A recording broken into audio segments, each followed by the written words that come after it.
आज का हमारा टॉपिक है coordinate geometry. NCERT text book से मैं पढ़ाऊँगा इसको और कॉन्सेप्ट सिखाऊंगा। क्वेश्चन आप खुद लगाना, नहीं आए तो प्रॉब्लम पूछना, ठीक है। मेरी कोशिश ये रहेगी कि मेरे कॉन्सेप्ट पढ़ाने में आपके सारे डाउट मतलब बेसिक्स क्लियर हो जाए और आप क्वेश्चन तब अटेम्प्ट करें तो आप कर पाएँ, ठीक है। अभी देखो,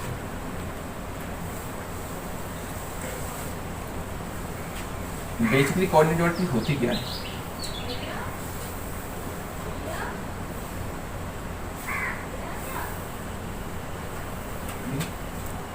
होती क्या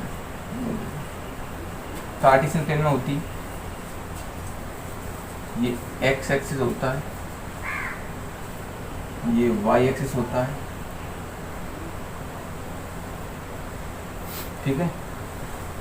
ये जो पॉइंट होता है वो इसे ओ बोलते हैं और ऑरिजिन होता है। इसके कोऑर्डिनेट होते हैं 0 0, ठीक है। इसके कोऑर्डिनेट होते हैं 0 0, मतलब एक्स एक्स पर भी वैल्यू 0 होती है, मतलब कुछ जाती नहीं है, और वाई एक्स पर भी वैल्यू कितनी होती है 0, मतलब कुछ जाती नहीं है, ठीक है। अब इस एक्स एक्स को बोलते हैं एक्सिसा, ठीक है।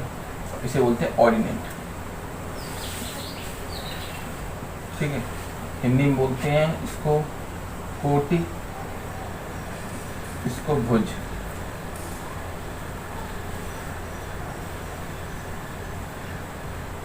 ठीक है। क्या बोलते हैं इंग्लिश में एक्सिसा, एक्स एक्सिस को पूरे को, हिंदी में भुज, और इसको ऑर्डिनेट, ठीक है, और कोटि, ठीक है।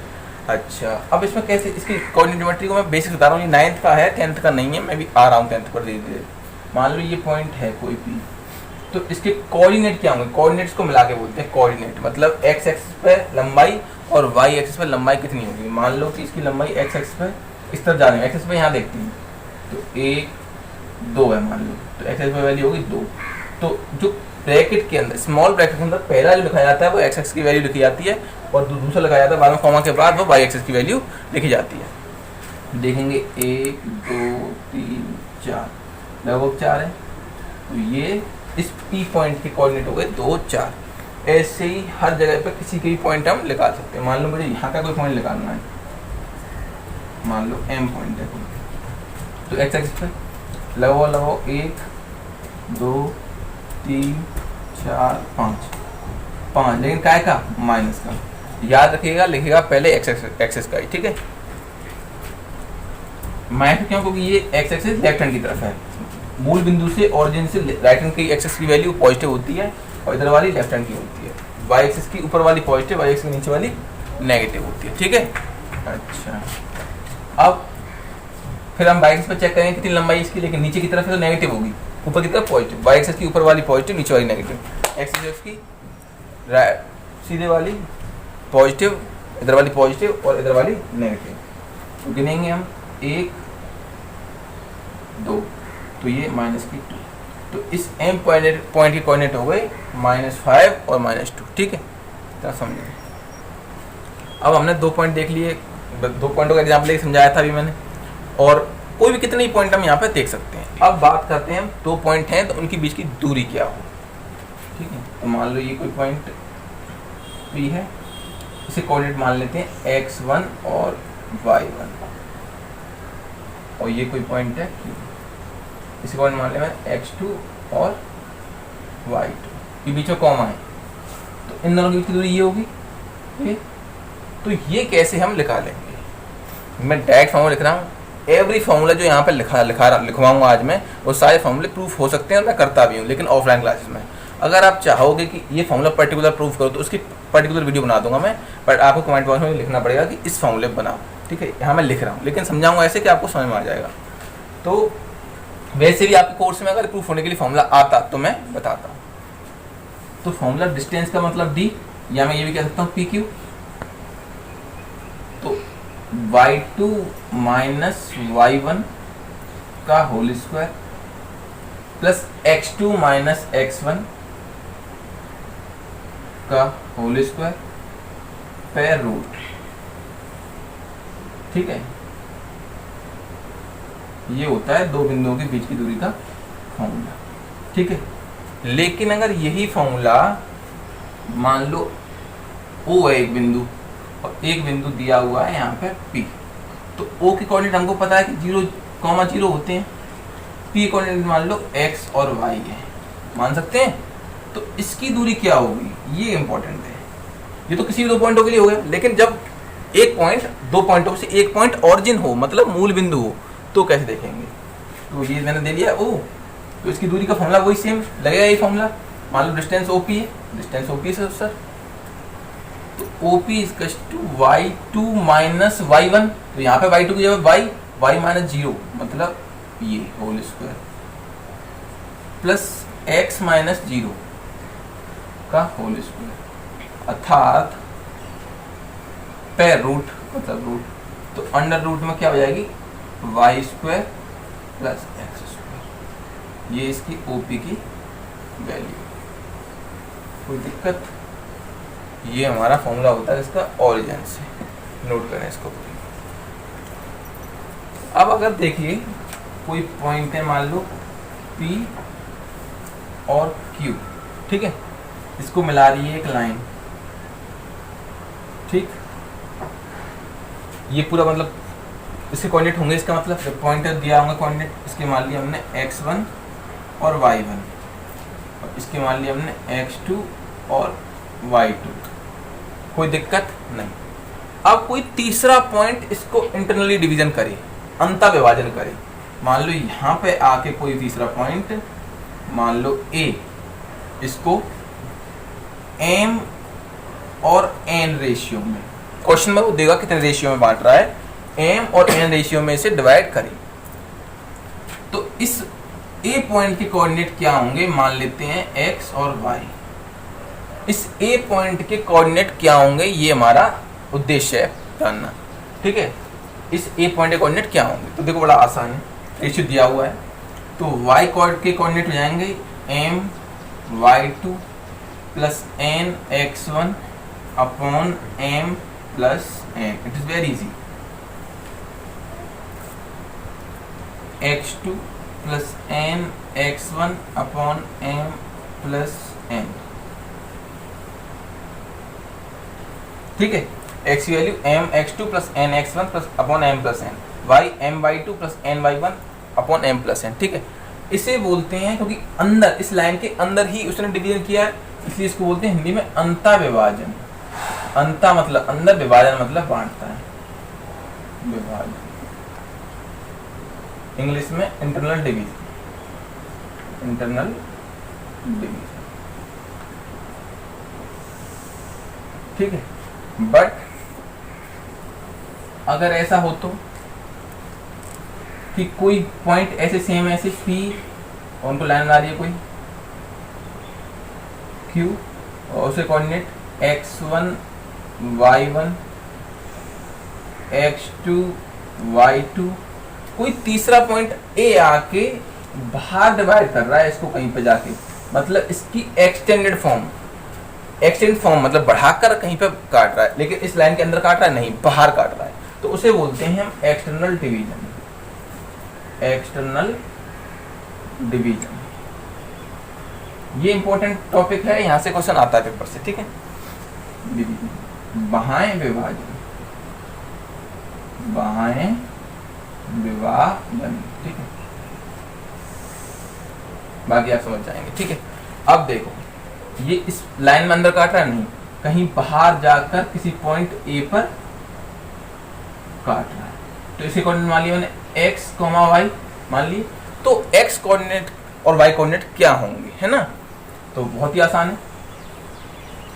y बराबर m y2 minus n y1 upon m minus n, क्योंकि ये हो गई वैल्यू m और ये हो गई n, इसलिए बाहर से अंदर की तरफ m माइनस n, तभी तो इसके अंदर रहेगी बात, समझ में आ रही है। बाहर काट रहा है, रेशियो हमेशा इस बिंदु से लेके यहाँ तक का और इस बिंदु से लेके यहाँ तक का होता है, ठीक। ये y कोऑर्डिनेट हो गई। Similarly x equals to m x2 minus n x1 upon m minus n, ये हमारा हो गया x कोऑर्डिनेट y कोऑर्डिनेट, ये हो गया एक्सटर्नल डिवीजन, ठीक है, और ये हो गया इंटरनल डिवीजन। आप नोट, ये पॉइंट है P और ये पॉइंट है Q। इसके कोऑर्डिनेट मान लिए हमने x1 y1 x2 y2। अगर कोई पॉइंट इस PQ को मिड पॉइंट पे कट करे, मतलब M पे कट करे, ठीक है, या N पे किसी पॉइंट पे, तो अब अगर मिड पॉइंट पे कट करेगा तो इसका रेशियो क्या होगा, 1:1 बराबर भागों में बांटेगा। मिड पॉइंट करके होता है 2 इक्वल पार्ट में बांटना, तो 1:1 में डिवाइड करेगा, ठीक है। जितनी भी लेंथ में बांटेगा वो इक्वल लेंथ में बांटेगा, तो रेशियो तो 1:1 ही आएगा, ठीक।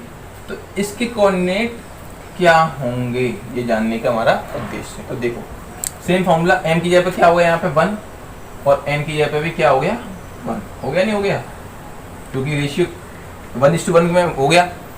अब फॉर्मूला वही अभी हमने लिखवाया है, उसके हिसाब से y = m y2 plus n y1 upon m plus n, लेकिन m की वैल्यू क्या है 1 और n की वैल्यू क्या है 1 और इसकी वैल्यू क्या है 1 और यहाँ पे वैल्यू क्या है 1।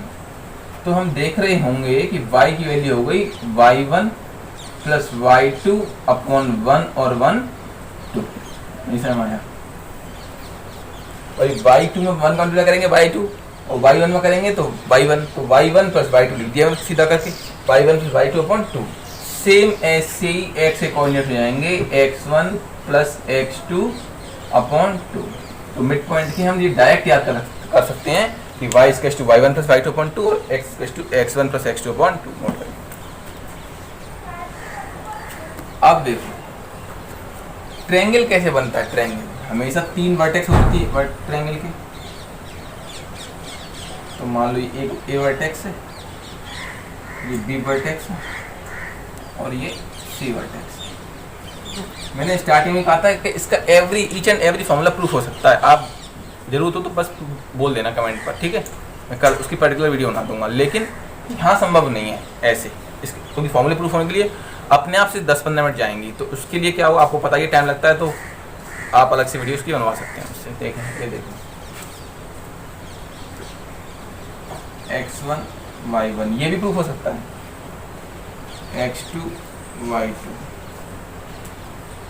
C के कोऑर्डिनेट हो गए x3 y3। अब ये बना कब ये ट्रायंगल, जब इसके कम से कम एक पॉइंट नॉन कोलिनियर है, मतलब 2 पॉइंट तो एक ही रेखा में हैं, ये दोनों एक ही रेखा में हैं, ये दोनों एक ही रेखा में हैं, पर तीनों एक ही रेखा में नहीं होते। मान लो अगर यही पॉइंट A B और C एक ही रेखा में होते, एक ही रेखा में होते, तो क्या ट्रायंगल संभव होता? ट्रायंगल तो खत्म हो जाता ना, तीनों पॉइंट एक ही रेखा में ट्रायंगल खत्म हो जाता। तो एक या तो ऐसे समझ लो, या फिर एक तरीका ये है कि जब कोई 2 से ज़्यादा पॉइंट एक ही लाइन में आते हैं, एक ही सीधी रेखा में आते हैं, उन्हें कोलिनियर पॉइंट कहते हैं। तो यहाँ पर A B C क्या हैं, A B and C are collinear, मतलब एक ही लाइन वाले, कोलाइनर या कोलिनियर है ना, कोलिनियर पॉइंट। समझिए ये तीनों बिंदु सरल रेखे हैं, तो इसलिए ट्रायंगल तो खत्म ही हो गया, ठीक है। तो इसका तो ये लेकर नहीं सकता, तो इसके लिए क्या हो जाएगा 0, ठीक है। उससे पहले इसे देखते हैं। तो अब 3 वर्टेक्स हैं, तो इसका एरिया पूछेगा कि इसका एरिया बताओ। भाई A है हमारे पास, B है हमारे पास, C है, तीनों के वर्टेक्स हैं, तो तीनों का एरिया निकाला जा सकता है। तो देखो एरिया होता है, area of triangle ABC = 1/2 x1 y2 minus y3 plus x2 y3 minus y1 plus x3 y1 minus y2। आसान है ये याद करना, मैं बता रहा हूं कैसे।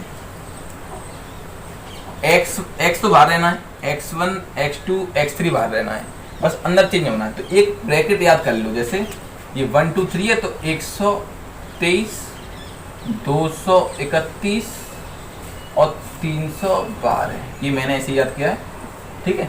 इससे क्या होगा, और पहला वाला क्या रहना है, बाहर रहना है, दूसरा वाला बाहर, तीसरा वाला बाहर, पहला वाला हर एक पेयर का पहला वाला जो अंक है वो बाहर रहना है, क्योंकि वो x का है।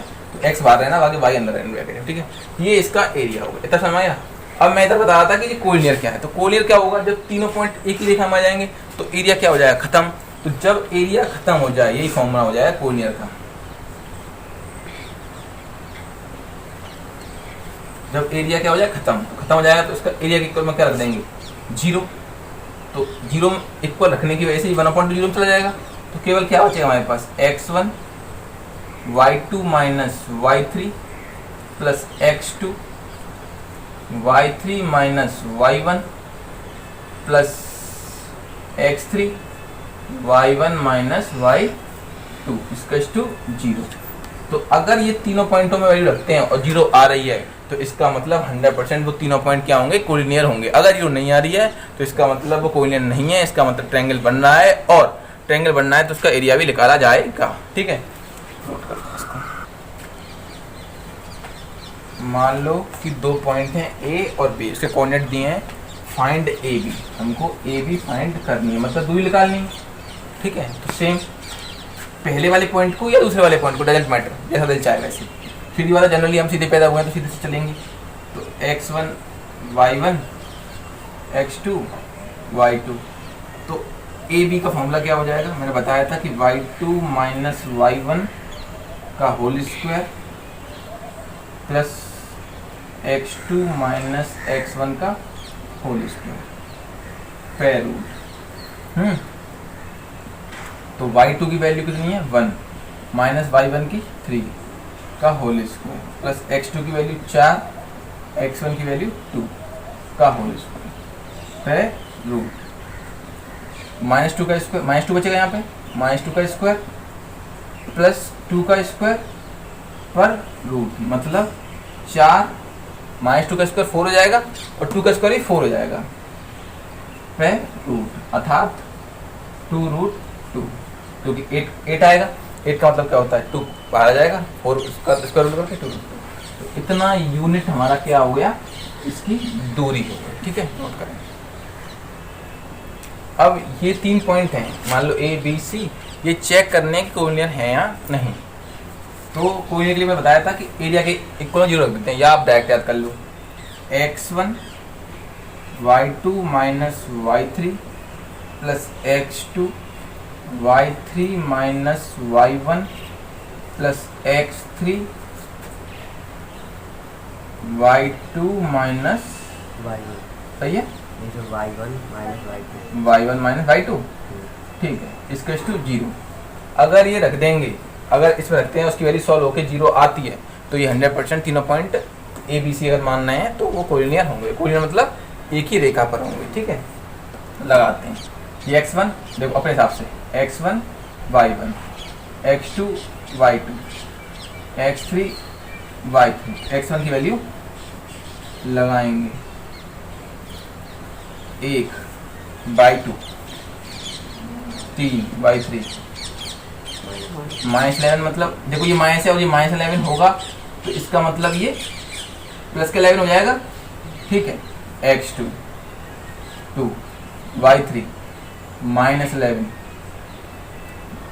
y1 5 प्लस x3, देखो ये माइनस का इस वजह से माइनस का हो जाएगा, x3 की वजह से 2, समझ में आई ना, ये y1 5 y2 3 इसका 0, अगर आ रही है सब लोग तो 11 और 3 14, 14 एकम 14 प्लस 11 और 5 16, काय का माइनस का, 16 दूनी 32 माइनस 5 में से 3 गया 2, काय का पॉजिटिव का, 2 दूनी 4, काय का माइनस का, बराबर 0 आना चाहिए।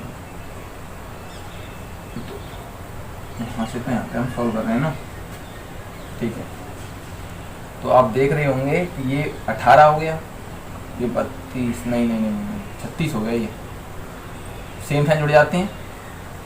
अब 6 में से 2 गया, 4 गया 2, 3 में से 1 गया 2, काय का नेगेटिव का, इसका मतलब ये तीनों पॉइंट कोलिनियर नहीं होंगे, तो it is not collinear, it is not collinear, ठीक है।